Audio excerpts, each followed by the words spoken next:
Tanong lang, paano ka nakapunta dito sa Australia? May balak ka ba talaga noon? Wala. Ba't nandito ka? Kasi guys, alam nyo sa totoo lang, allergic ako sa English. Kaya ayaw kong pumunta ng ibang bansa. Allergic. Takot na takot siya. Oo. Kaya parang approve na nga yung visa. Parang ayaw pa niyo umalis. Kasi nga, allergic sa English. Tatakot siya mag-English. Hindi na nga siya makangatay.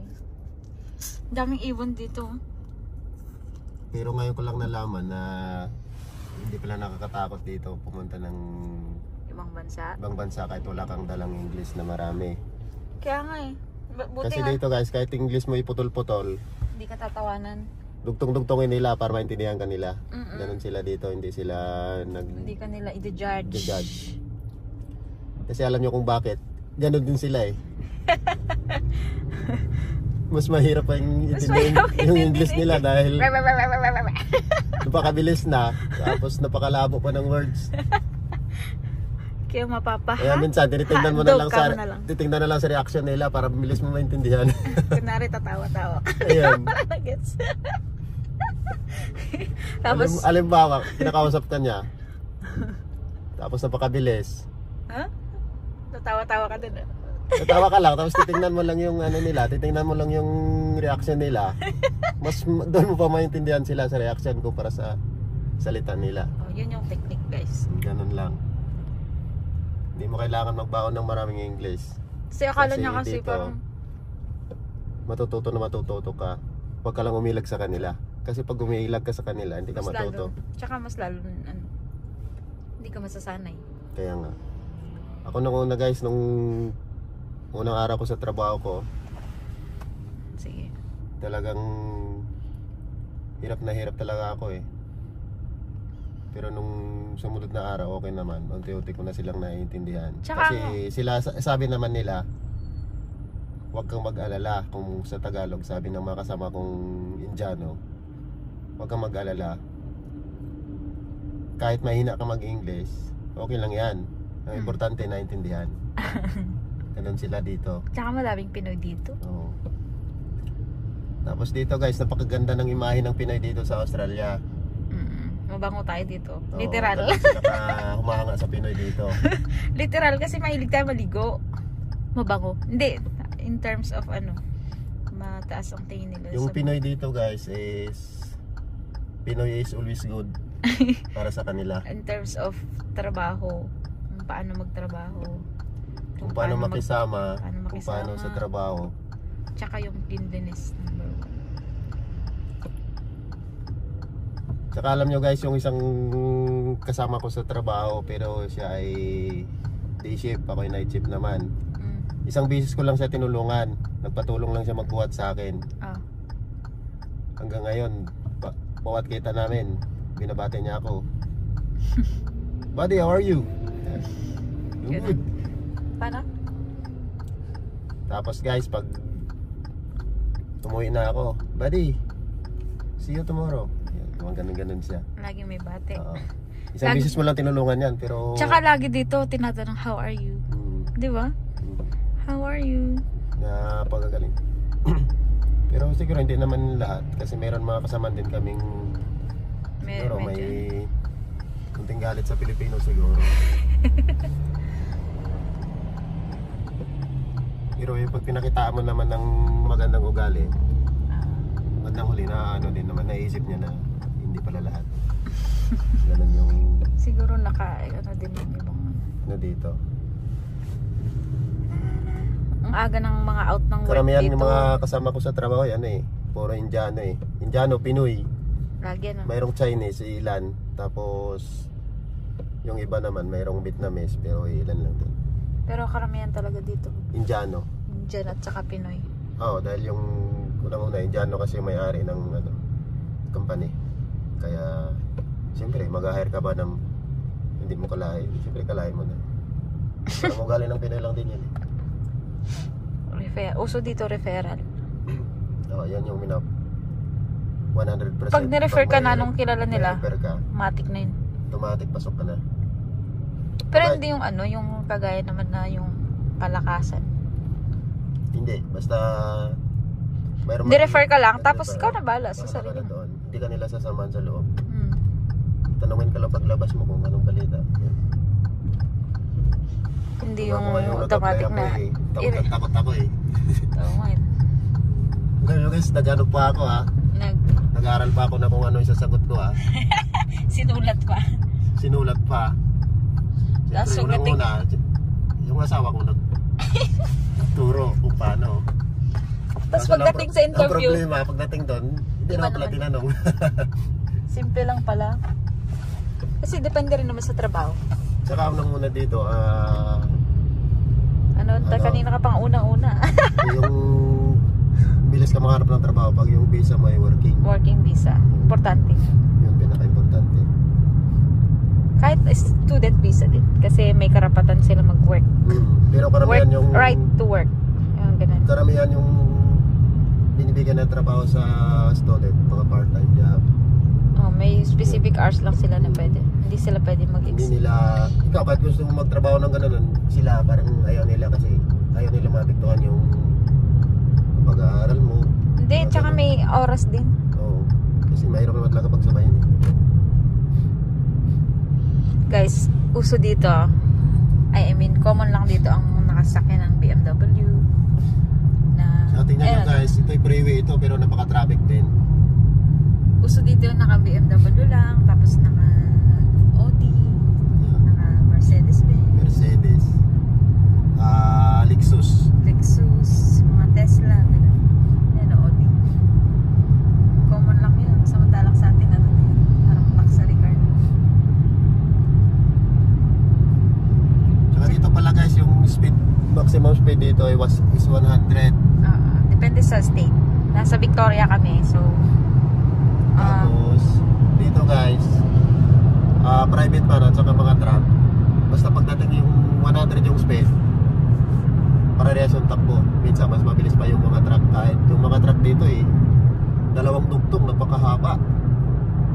Pag magpatakbo naman, yung iba may hatak-hatak pa na mga trailer, wala pa kaya alam. Pero safe na. Yan guys, tingnan nyo, 100 yung speed dito. Dito lang sa freeway. Pero pag normal lang na 60, 70 lang. Yung kinaiba lang naman dito, yung violation mo, puro kamera maghuhuli sa'yo. Walang officer. Malaking bakit dito. Meron din na officer na pupunta. Pagka nahuli ka na ng camera. Depende.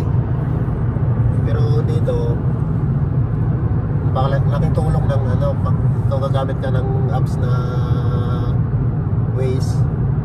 Google Map. Napakalaking tulong. Google Map.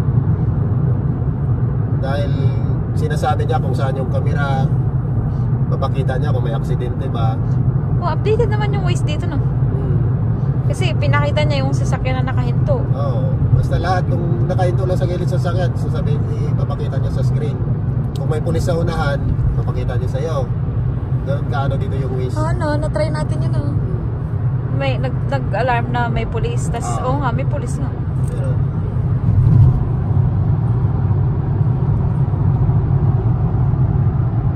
saka yung sabi pala nila na yung dito kasi yung Manibela is right, sa Pilipinas sa left.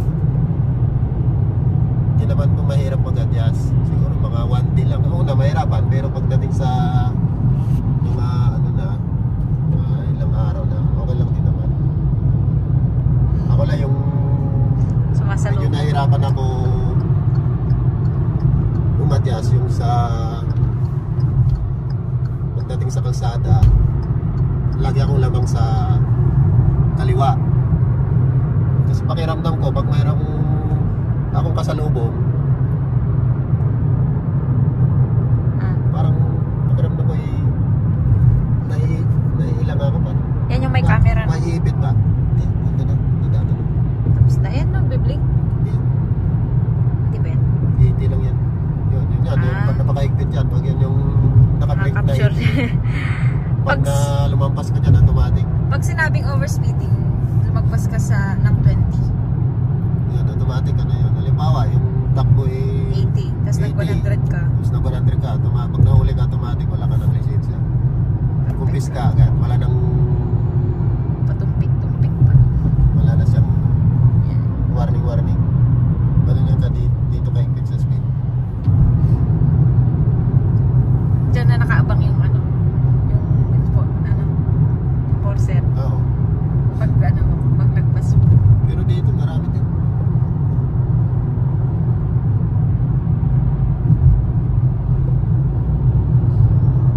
Pero ba't ka nandito sa Australia? Hindi, pero nung una, bago ko napunta dito, sumakay po kami ng aeroplano. Uy, Yung biyahe po namin ay ga-alam. All umabot exit. ng 8 hours. Oo, Parang 8 ano? 8 hours. Ganun kalayo yung biyahe. Tapos, nag-adjust agad yung orasan. Kasi may time difference dito na 2 hours. 2 hours na, April. 2 hours. Pag April, 2 hours. Pagka, tama ba? Yan. Kapag ka November, Simula ay, March pagka yata. naging winter na, April, 1st of April. Pagka naging, November, yun. Ano na, 3 hours na. 53. So, dito Pero na kami ngayon, 2 sa hours na yung sunshine. ahead dito. Sa Philippine time.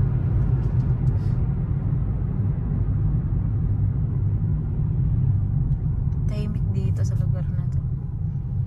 Suburb lang to ng Victoria. Yan yung hospital. Gusto talaga dito insurance. Saka dito pala guys, pag may bala kayo pumunta ng ibang bansa, Ah. kagaya dito sa Australia, Oh. sa Pilipinas pa lang, mag-aral na kayo kung paano mag-gas. Kasi mahirap na Maggasolina? kung paano kasi dito ka, Self-service. Ang daming dito. self-service dito, guys. Oo, lahat. Pati Kahit grocery. kung grocery po kayo, self-service yun. Pero meron din naman counter. Oo. Pero mas mabilis. Parang priority din yun ng Mga karamihan senior? dun, mga senior. Oo. Yung nakikita ko. Kaya, yan So, pakadali lang guys. Halimbawa, kung unang-una wala kayong card. Kasi kami una ganun eh. Wala, hindi naman nagkaroon ng card. Ginawa po Cash. namin, nag-cash kami. Pipili mo lang yung counter na Papakita namin yun. pipiliin nyo ng counter na Iba-vlog mo yun. cash. Ngal.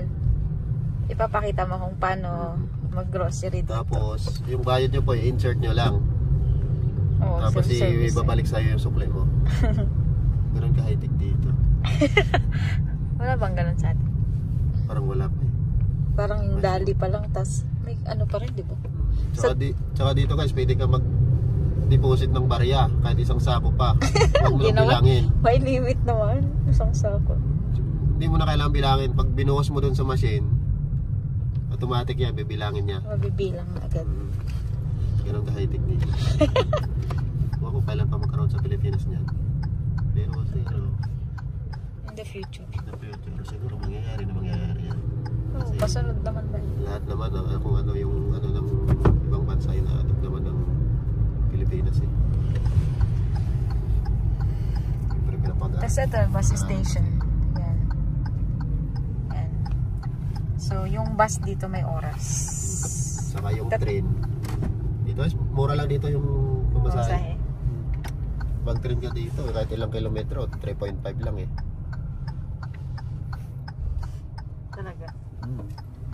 Mura, pero dollar yun. Pag kinonvert mo, magkano? Hindi kung sa ngayon, mali nyo mataas-taas yung palitan. Magkano palitan ngayon? Umabot ng 39, di ba? So, times 3.5 yun. Siguro yung may Malaki isang daan din. din. Oo, pag sa Pilipinas. Pero malayo na rin naman na yun. Sige guys, sa next video ulit, dito Dito na na po kami. kami sa bahay. Ito yung